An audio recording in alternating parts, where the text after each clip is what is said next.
আসসালামু আলাইকুম।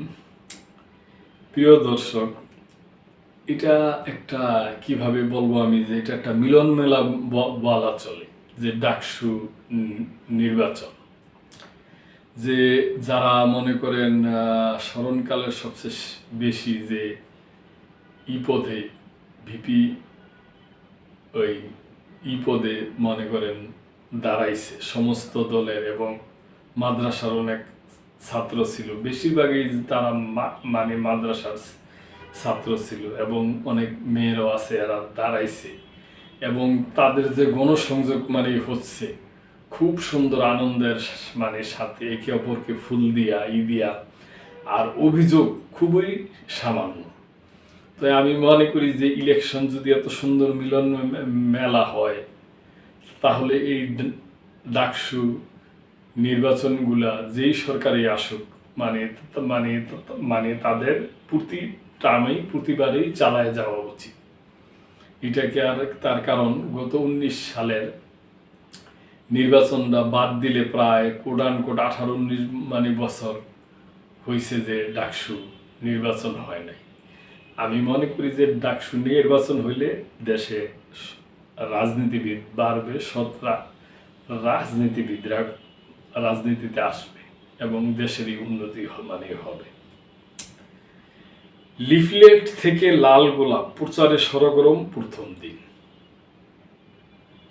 ঢাকা বিশ্ববিদ্যালয় কেন্দ্রীয় ছাত্র সংসদ ডাকসু নির্বাচনের আনুষ্ঠানিক প্রচারও শুরু হয়েছে। মঙ্গলবার সকাল থেকে বিভিন্ন প্যানেলের প্রার্থী ও স্বতন্ত্র প্রার্থীরা প্রচার শুরু করেন।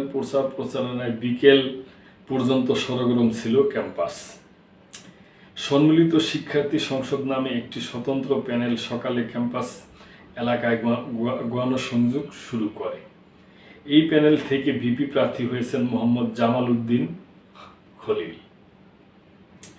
দুপুরের দিকে জগন্নাথ হলের মধ্যভূমিতে পুষ্পস্তক অর্পণ করে স্বতন্ত্র প্রার্থী ঐক্য নির্বাচনী প্রচার কার্যক্রম শুরু করে। সেখানে উপস্থিত ছিলেন এই প্যানেলের ভিপি প্রার্থী উমামা ফাতেমা, জিএস প্রার্থী আল সাইদি ভুঁইয়া সহ প্যানেলের অন্যান্য প্রার্থীরা। বেলা 2টার দিকে বিশ্ববিদ্যালয় কেন্দ্রীয় মসজিদের সামনে থেকে আনুষ্ঠানিক প্রচারণা শুরু করেন ইসলামী ছাত্র শিবির সমর্থিত ঐক্যবদ্ধ শিক্ষার্থী জোটের প্যানেলের প্রার্থীরা। তবে প্রচারণার প্রথম দিনে চারুকলার ভিতরে তাদের দুটি প্রচার ভোট ভেঙে দেওয়া হয়েছে বলে প্যানেলের পক্ষ থেকে অভিযোগ করা হয়। এগুলো প্রিয় দর্শক সামান্য আর কি, আপনার খুবই মানে ছোটখাটো অভিযোগ, আশা করব যে এগুলো সামনে থাকবে না। বিকেল 5:30টায় চারুকলা জরুরি সংবাদ সম্মেলনে করে এ ঘটনায় উদ্বেগ প্রকাশ করেন প্যানেলের জিএস প্রার্থী SM ফারহাদ। জুলাই গণ অভ্যুত্থান থেকে তৈরি হওয়া ছাত্র সংগঠন গণতান্ত্রিক ছাত্র সংসদের ডাকসু নির্বাচনে তাদের প্যানেলের নাম রেখেছে বৈষম্য বিরোধী শিক্ষার্থী সংসদ।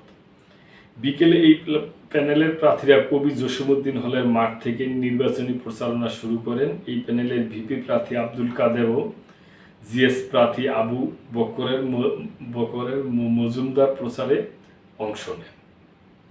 এই বিষয়ে জানতে চাইলে আবু বকর মজুমদার বলেন, প্রচারণার ক্ষেত্রে আমরা আমাদের ইস্তিহার শিক্ষার্থীদের কাছে পৌঁছে দেওয়ার চেষ্টা করছি।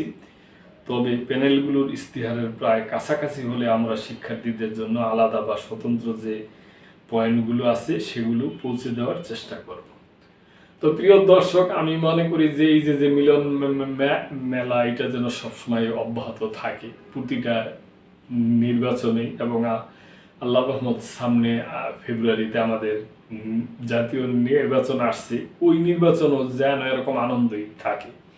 সব দল মিল্লামিশা জনগণের কাছে ভোট চাইতে চায়, কোনোখানে মারামারি হানাহানি নাই কইরা।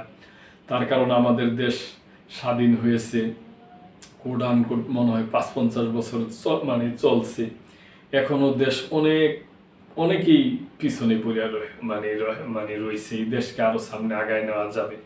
পৃথিবীতে বহু ইতিহাস আছে, অল্প কয়েক বছর স্বাধীন হইয়া ওই দেশ অনেক আগায় মানে গেছে।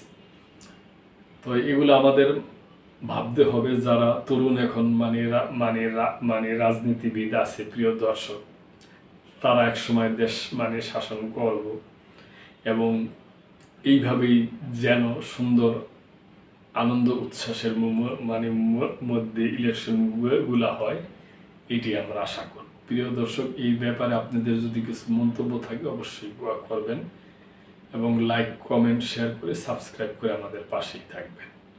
আল্লাহ হাফেজ।